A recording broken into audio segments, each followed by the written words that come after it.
नमस्कार। हमारा टॉपिक चल रहा था पश्चिमी रेतीला मैदान।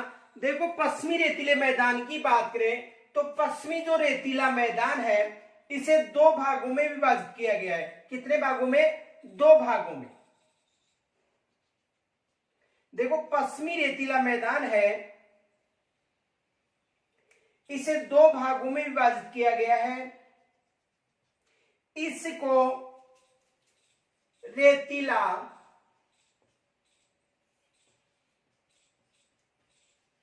शुष्क मैदान के नाम से जाना जाता है और इसे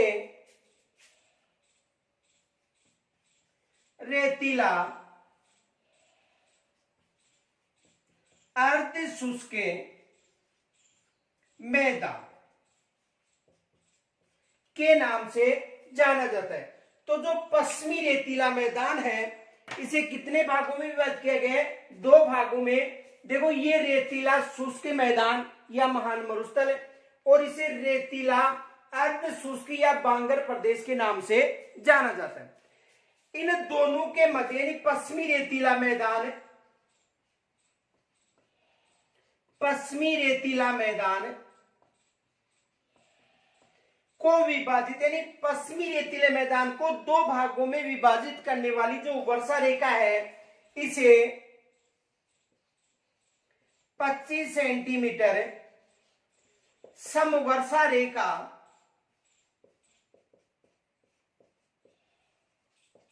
के नाम से जाना जाता है।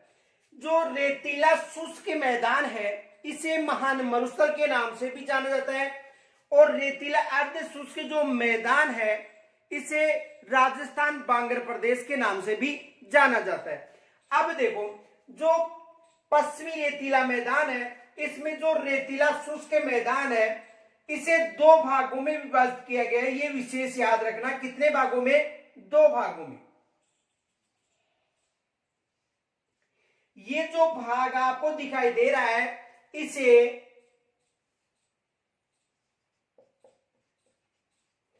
बालू का स्तूप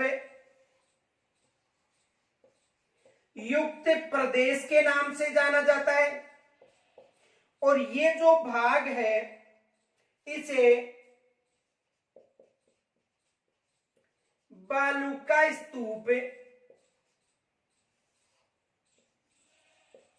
मुक्त प्रदेश के नाम से जाना जाता है। तो जो रेतीला या महान मरुस्थल है इसे दो भागों में विभाजित किया गया है, एक बालू का स्तूप युक्त प्रदेश और दूसरा बालू का स्तूप मुक्त प्रदेश। ये जो बालू का स्तूप मुक्त प्रदेश है इसे चट्टानी मरुस्थल के नाम से भी जाना जाता है और चट्टानी मरुस्थल को हमादा के नाम से जाना जाता है। यदि रेतीले शुष्क मैदान की बात करें तो ये जो रेतीला शुष्क मैदान है इसे चार भागों में विभाजित किया गया है। ये घग्गर का बेसिन है,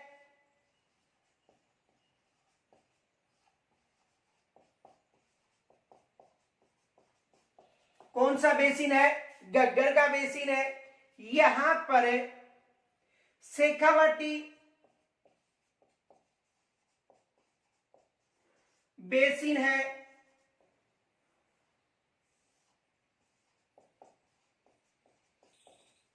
ये नागौर उच्च भूमि है,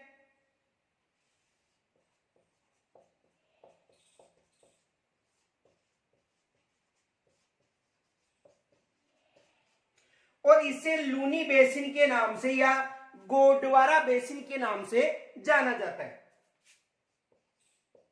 लूनी बेसिन या गोडवारा बेसिन के नाम से जाना जाता है। तो एक बार दोबारा समझो। देखो, जो पश्चिमी रेतीला मैदान है इसे दो भागों में विभाजित करने वाली वर्षा रेखा कौन सी है? 25 सेंटीमीटर समवर्षा रेखा, ये याद रखना है। इसे दो भागों में, एक रेतीला शुष्क मैदान है, रेतीला शुष्क मैदान तथा रेतीला अर्ध शुष्क मैदान दो भागों में विभाजित किया गया है। रेतीला शुष्क मैदान और रेतीला अर्ध शुष्क मैदान। जो रेतीला शुष्क मैदान है इसे भी दो भागों में विभाजित किया गया है। एक है बालू का स्तूप मुक्त प्रदेश, यानी यहां पर रेती के टीले नहीं है। दूसरा है बालू का स्तूप युक्त प्रदेश, यानी यहां पर मिट्टी के टीले हैं। और जो रेतीला शुष्क जो मैदान है जिसे राजस्थान बांगर के नाम से भी जाना जाता है, इसे चार भागों में विभाजित किए गए हैं। घग्गर का बेसिन ये हो गया शेखावाटी का आंतरिक प्रवाह क्षेत्र हो गया, ये हो गया नागौर उच्च भूमि, और ये हो गया लूनी बेसिन जिसे गोडवारा बेसिन के या गोडवारा क्षेत्र के नाम से भी जाना जाता है। तो यहां से एग्जाम में एक तो ये प्रश्न बनता है कि पश्चिमी रेतीले मैदान को दो भागों में विभाजित करने वाली वर्षा रेखा कौन सी है? याद रखना 25 सेंटीमीटर समवर्षा रेखा।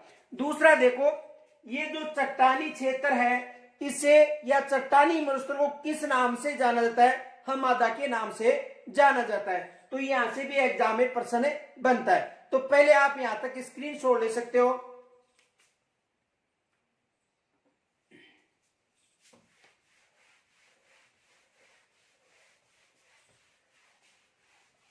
रेतीला मैदान है,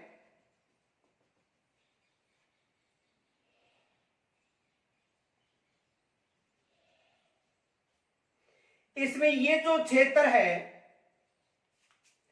ये जो क्षेत्र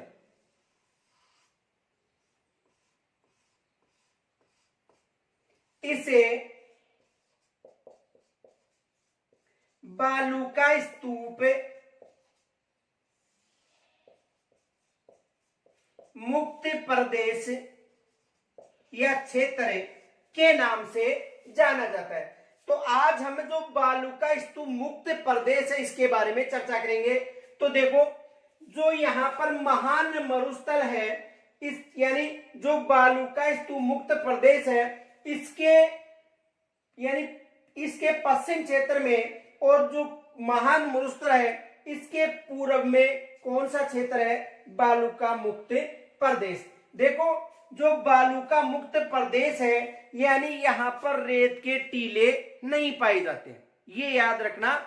संपूर्ण जो पश्चिमी रेतीला मैदान है इसमें ये जो क्षेत्र है बालू का मुक्त प्रदेश, यानी पश्चिमी रेतीले मैदान की बात करें तो पश्चिमी रेतीले मैदान का 41.50% भाग पर कौन सा क्षेत्र है? बालू का मुक्त प्रदेश। ये याद रखना। एक बार दोबारा समझो। देखो, हमने केवल इसका अध्ययन कर रहा है, यानी किस क्षेत्र का? जो शुष्क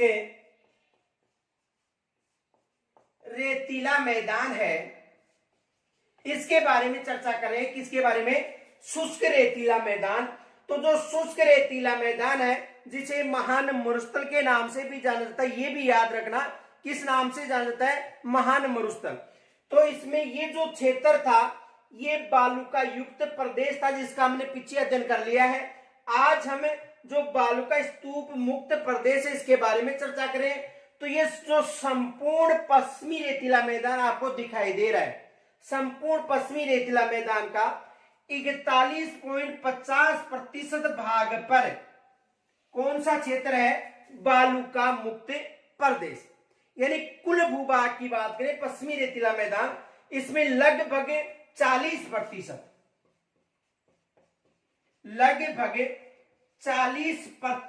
भाग पर कौन सा है? बालू का मुक्त प्रदेश। ये चट्टानी क्षेत्र है। ये कौन सा क्षेत्र है? चट्टानी क्षेत्र है। और चट्टानी जो क्षेत्र है इसे हमादा के नाम से जाना जाता है। यानी ये कौन सा क्षेत्र है? हमादा। तो प्रश्न बन सकता है कि पश्चिमी रेतीले मैदान में जो बालू का स्तूप मुक्त प्रदेश है ये कितने प्रतिशत भाग पर है? तो याद रखना 41.50% भाग, यानी लगभग 40% भाग पर यह है। बाकी क्षेत्र पर बालू का जो रेतीले टीले हैं उनका क्षेत्र है। यहां पर बात करें तो इसे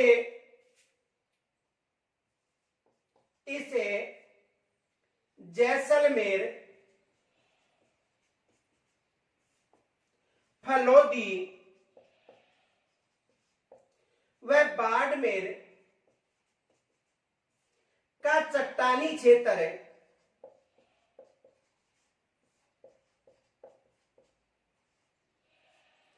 के नाम से भी जाना जाता है।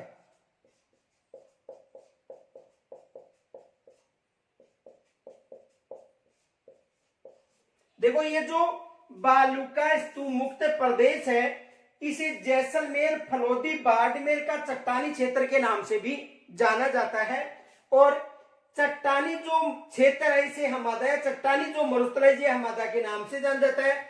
ये 41.50% भाग पर यानी लगभग 40% भाग पर स्थित है। ये जो क्षेत्र है इसके विस्तार की बात करें तो देखो इसका जो विस्तार है जैसलमेर शहर से 65 किलोमीटर दूर तक। देखो समझो, ये जो चट्टानी क्षेत्र है या बालू का स्तूप मुक्त जो प्रदेश है, इसका जो विस्तार है ये जैसलमेर शहर से 65 किलोमीटर दूर तक है। इनके साथ देखो पोखरण का दक्षिण भाग, ये याद रखना, पोखरण का कौन सा भाग? दक्षिण भाग।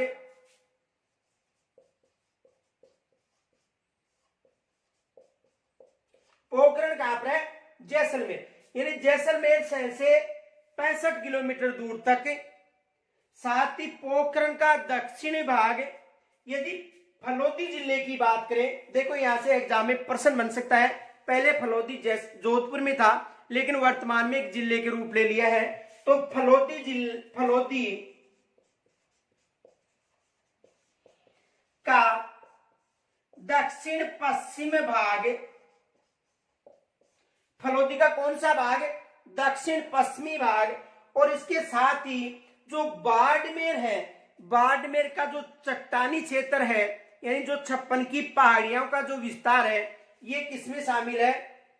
इस क्षेत्र में, यानी बालू का स्तूप मुक्त प्रदेश में। साथ ही कौन सा है? बाड़मेर का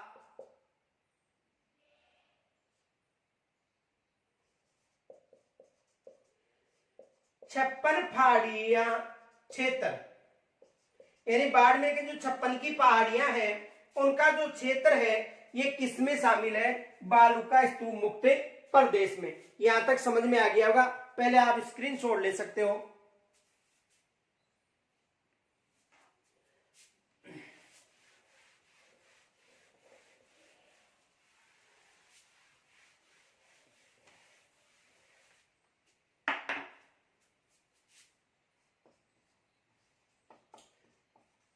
बालू का स्तूप मुक्त प्रदेश।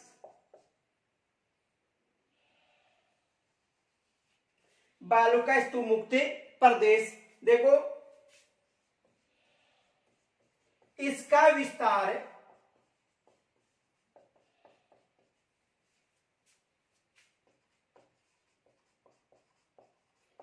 जैसलमेर शहर से 65 किलोमीटर तक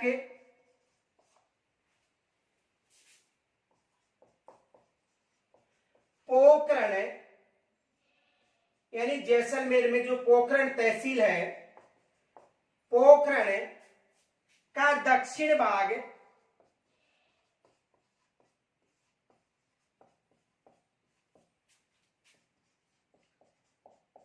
फलोदी जिले का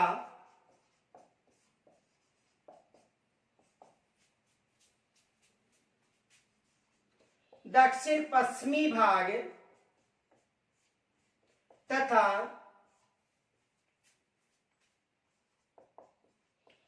बाड़मेर की 56 की पहाड़ियां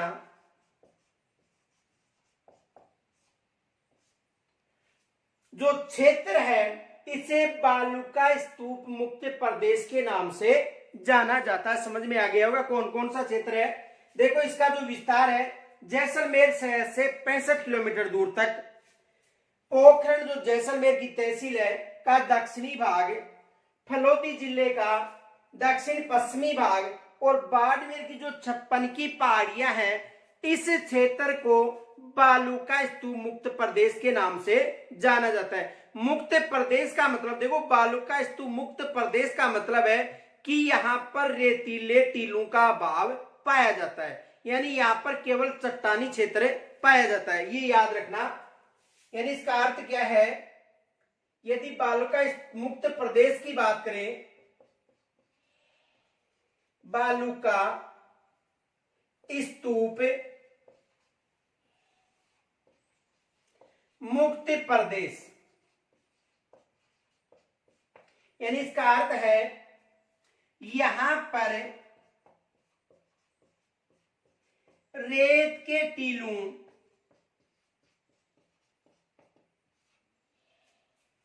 का भाव मिलता है, अर्थात यहां पर चट्टानी मरुस्थल पाया जाता है, ये याद रखना। यहां पर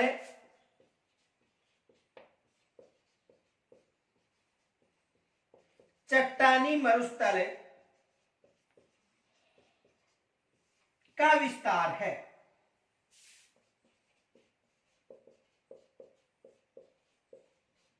किसका विस्तार है? चट्टानी मरुस्थल का विस्तार है। समझ में आ गया होगा। यानी बालूका स्तूप मुक्त प्रदेश, इसका जो विस्तार है जैसलमेर शहर से 65 किलोमीटर दूर तक, पोखरण तहसील है जैसलमेर का दक्षिणी भाग, फलोदी जिले का दक्षिणी पश्चिमी भाग और बाड़मेर की जो 56 की पहाड़ियां हैं इन्हें बालूका स्तूप मुक्त प्रदेश के नाम से जाना जाता है।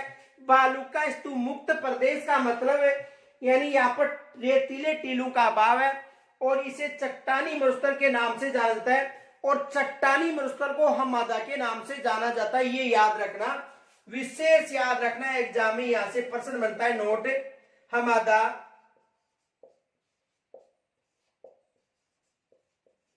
चट्टानी मरुस्थल। जो चट्टानी मरुस्थल होता है इसे किस नाम से जाना जाता है? इसे हमादा के नाम से जाना जाता है। इनके साथ ही देखो ये जो क्षेत्र है बालूका मुक्त प्रदेश, इसे जैसलमेर, फलोदी तथा बाड़मेर का चट्टानी प्रदेश के नाम से भी जाना जाता है, ये याद रखना। किन क्षेत्र का चट्टानी प्रदेश? यानी जैसलमेर, फलोदी तथा बाड़मेर के चट्टानी प्रदेश के नाम से भी इसे जाना जाता है। यहां तक आप स्क्रीनशॉट ले सकते हो।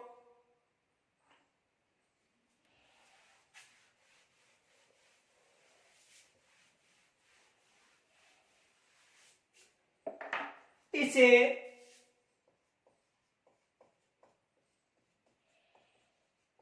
जैसलमेर,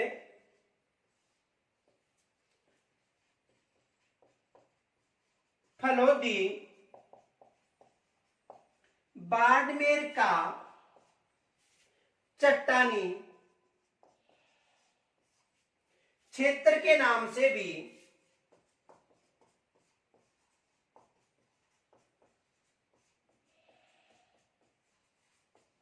जाना जाता है। किस नाम से जाना जाता है? इसे जैसलमेर, फलोदी, बाड़मेर का चट्टानी क्षेत्र के नाम से भी जाना जाता है। तो देखो यहां पर जो ट्रसरी युग से लेकर प्लास्टोसीन युग तक की चट्टानें पाई जाती है। कहां पर? इस क्षेत्र में, यानी बालूका स्तूप जो मुक्त प्रदेश है इसमें किस युग से किस युग तक की चट्टानें पाई जाती है? ट्रसरी युग से लेकर प्लास्टोसीन युग तक की जो चट्टानें हैं इनका विस्तार यहां पर पाया जाता है, ये याद रखना। इनके साथ ही देखो यहां पर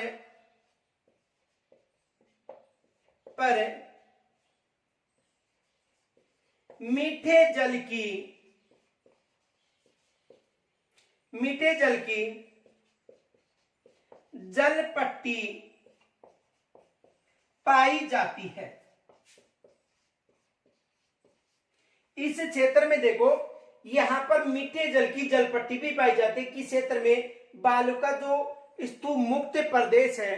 देखो ये जो भूगर्भिक जल पट्टी है इसे लाठी सीरीज के नाम से जाना जाता है। किसके नाम से जाना जाता है? लाठी सीरीज के नाम से जाना जाता है। पहले यहां तक आप स्क्रीनशॉट ले सकते हो।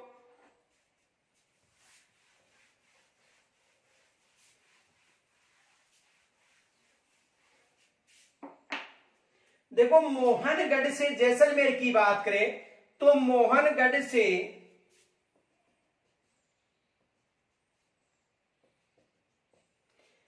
पोखरण तक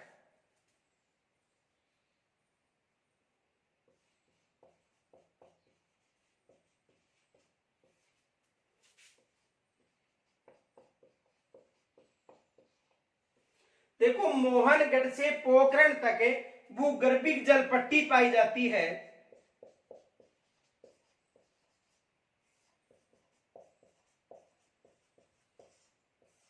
यानी कहां से लेकर कहां तक है? मोहनगढ़ से लेकर पोखरण तक एक भूगर्भिक जल पट्टी पाई जाती है, यानी मीठे जल की जल पट्टी है। यहां पर देखो एक तो सेवण घास मिलती है, यहां पर ही गोंडवाना जो पक्षी है वो पाया जाता है,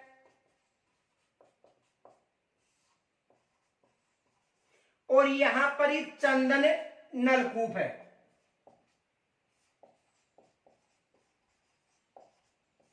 देखो जो सेवण घास, जो भूगर्भिक जल पट्टी है इसे किस नाम से जाना जाता है? ये याद रखना,